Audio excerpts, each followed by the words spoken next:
So Taz pretty much continued on with Ab in this whole thing. He said he connected with him, and Abdul West was texting as if it was me. And he texted him saying, "What's up? This is Taz. I'm trying to link up with you to get some glass." And Robbie Johnson responded back, and we connected. I got his phone number. Okay, so that clears that up. He got his phone number, so that's how he was talking with him prior. Did you agree that you were going to take out Robbie Johnson? Yeah. Why would you do that? Abdul West told me to. If you said no, what did you think would happen? Probably got me offed. I don't know. If you said no, do you think he'd give you any more? Do you think he wouldn't give you any more narcotics to sell? Yeah, he would have cut me off. I would have told him no. He would have cut him off if he would have told him no. And I don't necessarily agree with that.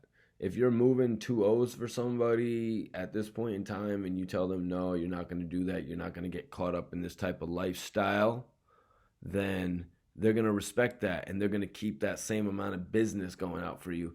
He's not going to look to put you down. I think Taz is using that cliche as a scapegoat, to be 100% honest with you. And a little bit further down the line for this, you're going to hear what he was actually paid to carry out the hit on Robbie Johnson. And it was pathetic. So Taz thought he would cut him off if he would have told him no. Mr. West never asked you to do that prior to this date. They were asking him if Ab had ever asked him to do something of this nature. He responded no. So after they told you to take out Robbie, and I'm saying that to use a better term than what they have written, you agreed. Where did you go? I got in my car, I drove to my apartment, I swapped out weapons of mine, and I drove down to Bridge Street. What do you mean you swapped out weapons? I forget what kind of weapon I had when I pulled up to meet with Abdul West. I had like a 380 or something. Talking about a gun? Yeah. You went and got a different one? Right. So when you switched out your gun, did you have any more conversations with Robbie? Yeah, I had texted him and I told him that I needed some work, which was meth, glass. And did he tell you where he was, what he was doing? He said he was getting dressed, ready to go out. Did he tell you where he was going? Vanity Grand. What is Vanity Grand? It's a club. Strip club? Gentleman's club. And did you make further plans to meet with him later on to conduct this drug transaction? Yeah. Tell us about that. I wound up calling him off another phone and told him that I needed some glass, and he told me no. I told him to meet me around Bridge and Torresdale area, and he directed me to meet him on 400 Benner Street. 4000 Benner Street, excuse me. I want to go back, Mr. Stewart. I forgot something back when you were meeting with Mr. West and Mr. Baker on Marvine. Did they indicate that if you had not performed this homicide that you would benefit from it in any way? Yeah, he said he had me. So they're asking Taz if he would benefit in any way now from doing this. He said, yeah, he had me. What did Ab tell you? He said, I got you. What did you take? I got you to mean. I took it as he was going to pay me in money. Yeah, money. I got you. Let's go back. You made some arrangements to meet up with Robbie Johnson on Benner Street. Is that correct? Correct. Approximately what time, Benner, and what, if you remember? I don't remember. Tell us what happened. First time I met up with him, I met him on 4000 Benner on the side of the Dollar Tree. I got out my Nissan, jumped into his Nissan. I guess they both have Nissans, and he had the meth. He gave it to me, and the original mission was for me to, take him out right there. I didn't, though, right there, because there were people outside the car sitting on the step. There were too many people around? Yeah. So what did you do? I got back in the car, and I FaceTimed Abdul West, and I told him, damn, it didn't go down. He got a little upset. He was saying some words. What kind of words was he saying? Oh, man, you messed up. I got to call my folks and tell them you ain't do what I asked you to do. So he was mad. So I told him, don't worry about it. I'm going to call him back. I'm going to link back up with him. So now he's failed the mission. He failed the mission. The one that Arab set up for him. Let's remember that. He failed the mission that Arab set up for him. And now he's going to set up a whole new mission. He's doing this on his own, so to speak. Do you have any idea why Abdul West wanted Robbie Johnson gone? He said he was playing both sides of the fence. Who said that? Abdul West. He was playing both sides? Yeah. What did that mean to you? He was dealing with Abdul West, and he was dealing with an enemy of his also. Enemy of Abdul West? Yeah. Do you know that person who he's talking about when you say enemy? Do you have a particular person in mind, a street name or anything? Yeah, I forgot the guy's name. Okay, so after you talk to Abdul West and tell him that you had not done what you were supposed to do to Robbie Johnson, you told him that you'd take care of it. Was that the words you used? Yeah. So you said you'd take care of it. Okay, those are the words you used? All right. So we got somebody on a stand in the United States who telling somebody that he failed to carry out his homie's mission, but now he's going to take it upon himself to do it. Interesting. Very interesting to me. What did you do? I drove back around the bridge in Torresdale, and I sat in my car looking at the meth.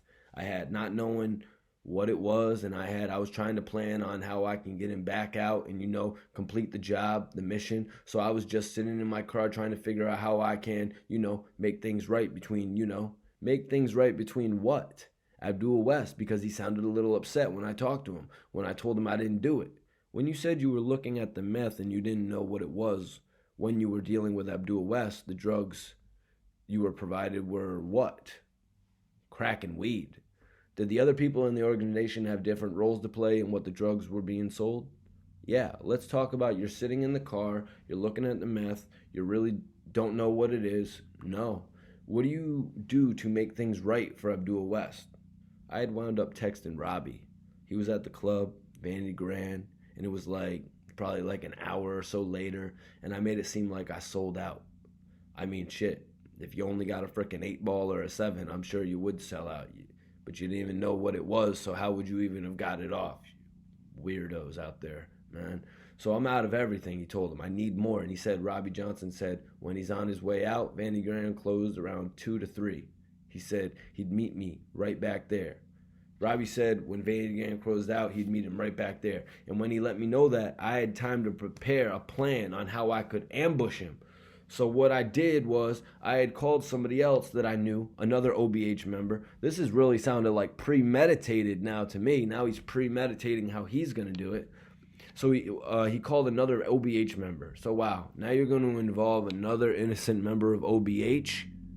You're ridiculous, Taz. You're a coward for this. What's his name? Berto. Gives his name right up. What's his street name? OBH Berto. The OBH guys really would have simple names like that sometime. It was like MMG. You just throw OBH on top of it. You know what I mean? Like G-Unit Trav, OBH Berto. Yeah, OBH Berto? Yeah. He's a drug dealer in OBH, an artist and a rapper, Taz replied. So he's not even a dealer. He's an artist and a rapper, and you call him up to come do something? Not really making sense to me. How did you get in contact with OBH Berto? He was around. He was around the area, and I had his number from previous dealings with him. When you called him, what did you say? I said I need you to meet up with me. Where are you at? He gave me his location, which was not too far from where I was parked at the Granite Street around Bridge and Granite, and I went around. He was at where he was at and got in the car, and I asked him, was he down for a 187?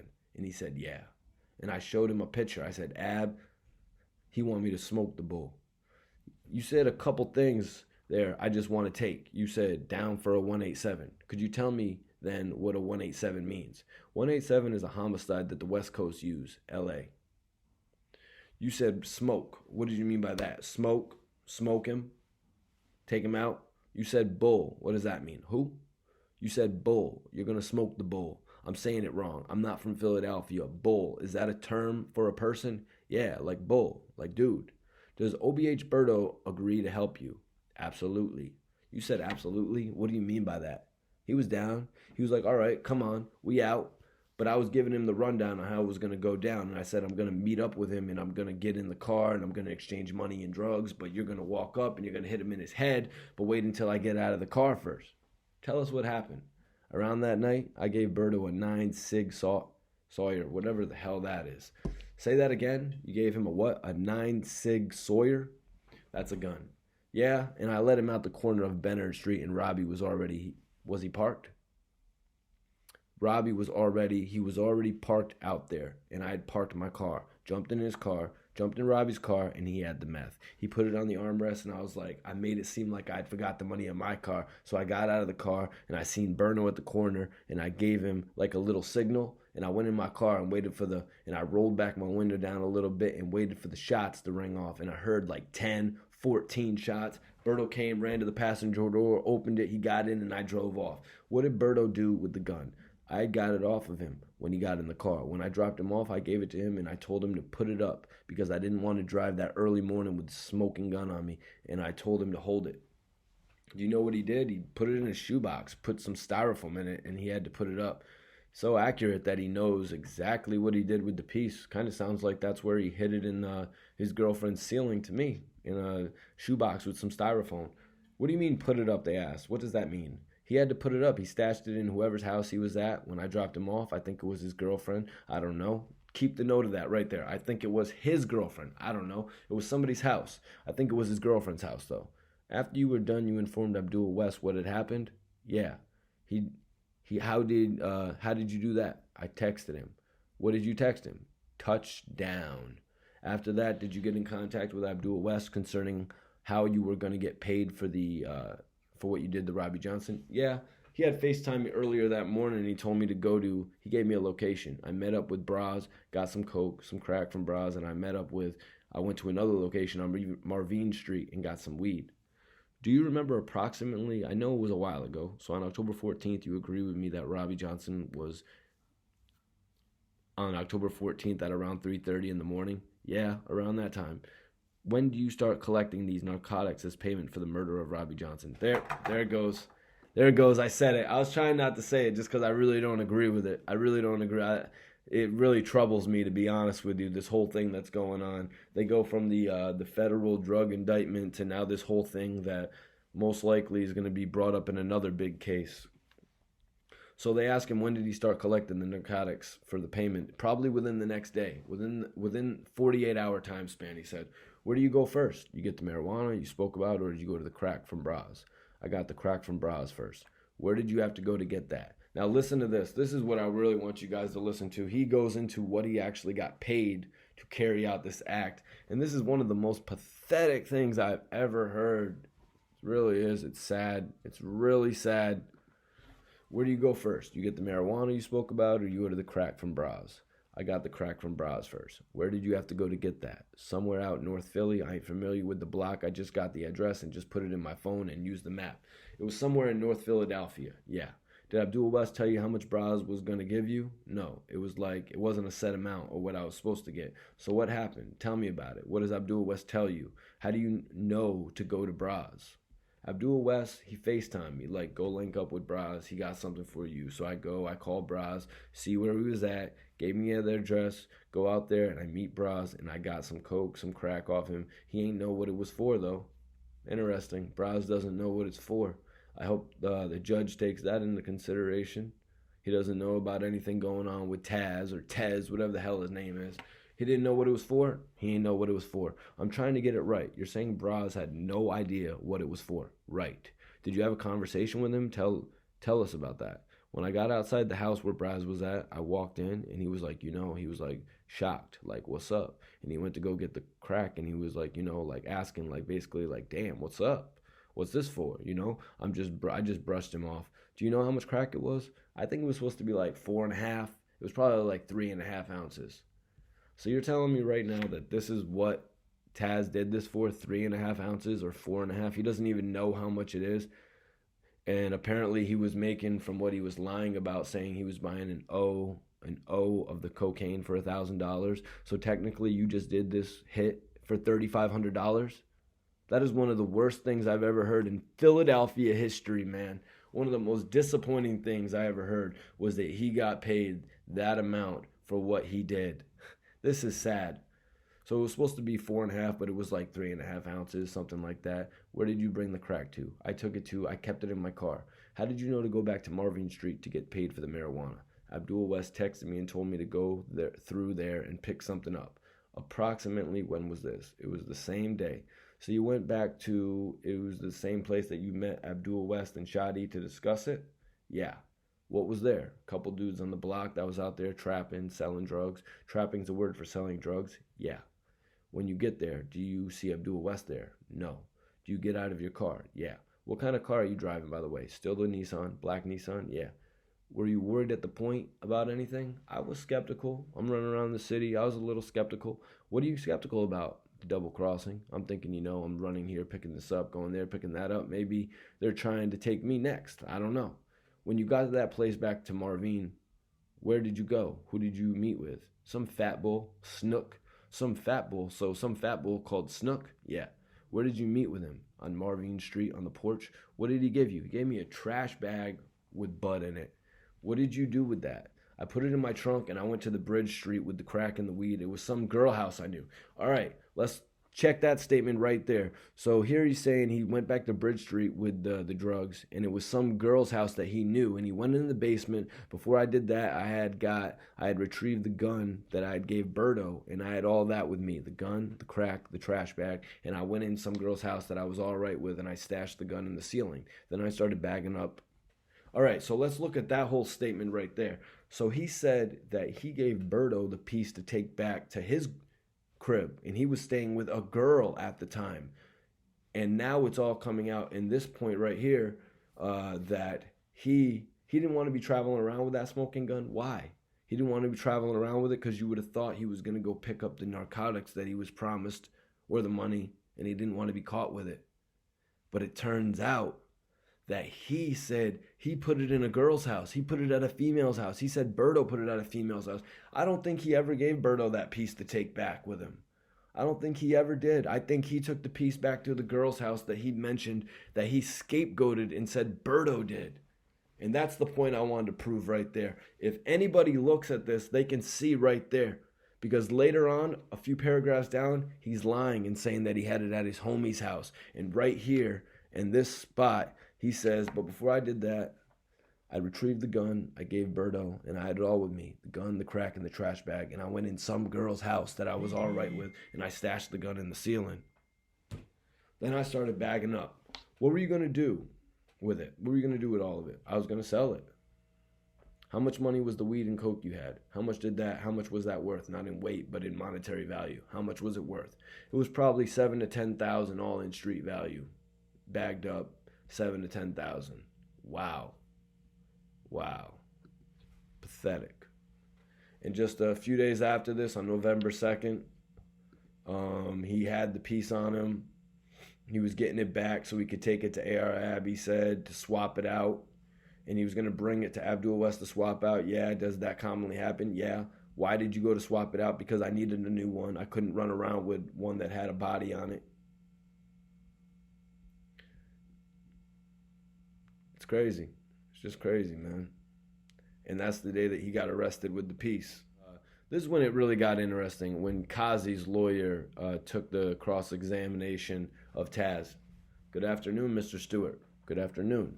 Mr. Stewart, you testified that actually, yes, you testified you're not a rapper, correct? Correct. Not a social media guy, right? Correct. And you've only seen my client, Jamal Blanding, around, right? And as far as you know, Mr. Blanding's dealing with Mr. West are music related, fair to say? Fair to say. You've never been fronted drugs by my client, correct? Correct. My client's never purchased drugs from you, right? Right. That man's never given you a firearm, right? Right. Nor has he borrowed one from you, right? Right. In fact, you've probably been in his presence how many times? Less than 2? Probably 2, 3 times. Probably haven't even really spoken to him other than, what's up, right? Never even did that, Taz says. Mr. Hughes, no further questions. The court, okay, Mr. Ortiz, I respectfully decline to interview this government cooperator. So I think that was Emiliano's lawyer. He declined to interview the government cooperator. And if you remember a few paragraphs up, Taz actually said he didn't even know who Emiliano was. So that's probably why he did not want to throw any questions at him. Kazi's lawyer really ethered him because he had no idea who Kazi was. Free Kazi. And then, guys, I'm going to save it for last, but I think AR-AB's lawyer really really was trying to do great for him. Arab's lawyer was trying to do great things for him, but this case was really overwhelming. Maybe the last video I'm going to read Arab's lawyer's interaction with Taz, because I think it was dope. I think Arab's lawyer was really throwing it all in Taz's face, and I just wish it would have added up. All right, guys, free Arab, free Dark Low. This is Mikey T, the movie star. Subscribe to Report Card Radio. See you in a bit.